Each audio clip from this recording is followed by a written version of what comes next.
Nay, ada cerita dari Yanti. Seminggu yang lalu, neneknya Yanti meninggal. Ada bau yang kecium, dan baunya itu kata Yanti sama keluarganya itu bau neneknya. Akhirnya Yanti kan pindah tempat duduk, tapi baunya itu masih ada. Sampai ada yang bilang, neneknya masih ada di sini, duduk sama kita di dalam. Pagi itu ada kabar kalau neneknya Yanti itu sakit dan harus dibawa ke rumah sakit. Karena waktu itu tetangga Yanti lagi ada acara, Yanti nggak bisa ikut lah. Sorenya, adiknya Yanti ini ngabarin kalau neneknya tuh harus dipindah ke rumah sakit yang lebih gede dan lebih lengkap. Nah, rumah sakitnya ini nggak jauh dari rumahnya. Malamnya, Yanti sama tantenya itu baru bisa nengokin neneknya. Kalau di rumah sakit kan yang boleh jaga cuma satu orang ya. Akhirnya, Yanti sama keluarga yang lain itu pulang. Adiknya yang nungguin. Besoknya, di jam-jam sore gitu, Pak D-nya Yanti ini nelpon. Ini mereka gantian ya jaganya. Sore itu Pak D-nya yang jaga. Terus Pak D-nya ini tuh ngomong sambil nangis-nangis.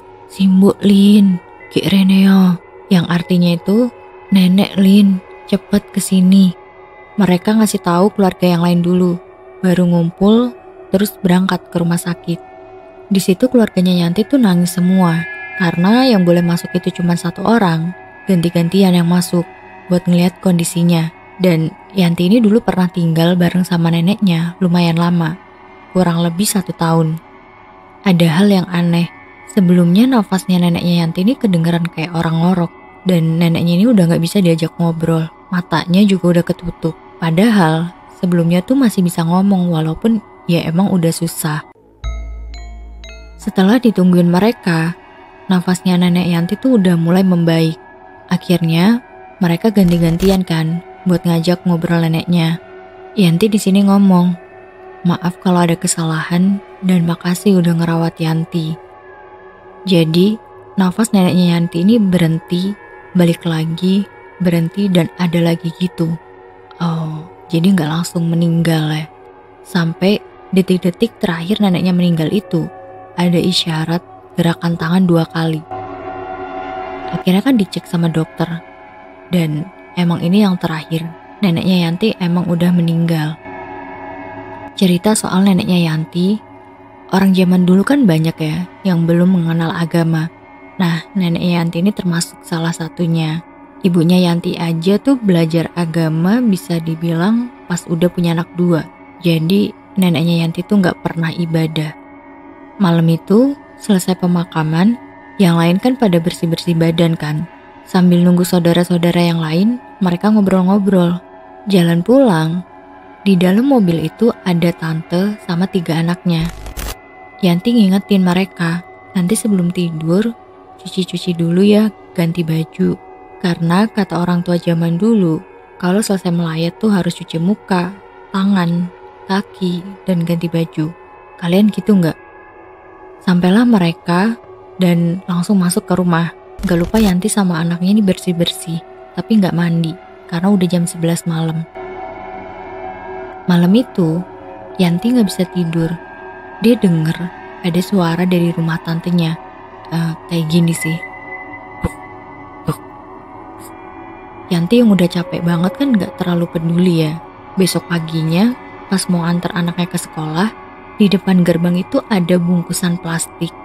Padahal tadi pagi tuh Yanti abis beres-beres.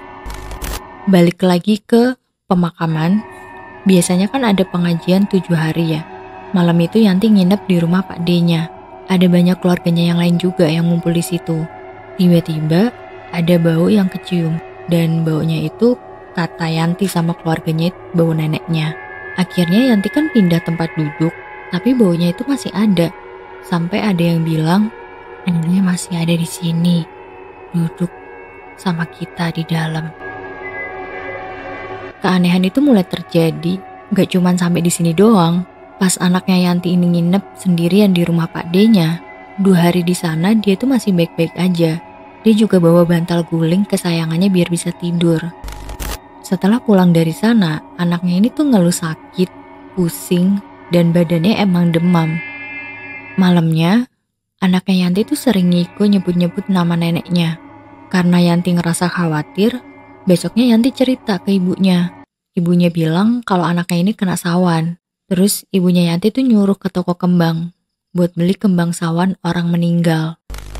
Besoknya, Yanti dikasih kembang leson sama penjualnya. Sampainya di rumah, kembang itu dicampur sama air terus buat mandi. Katanya sih buat tolak bala. Sebenarnya Yanti sendiri nggak tahu kenapa anaknya bisa kena sawan sampai sekarang.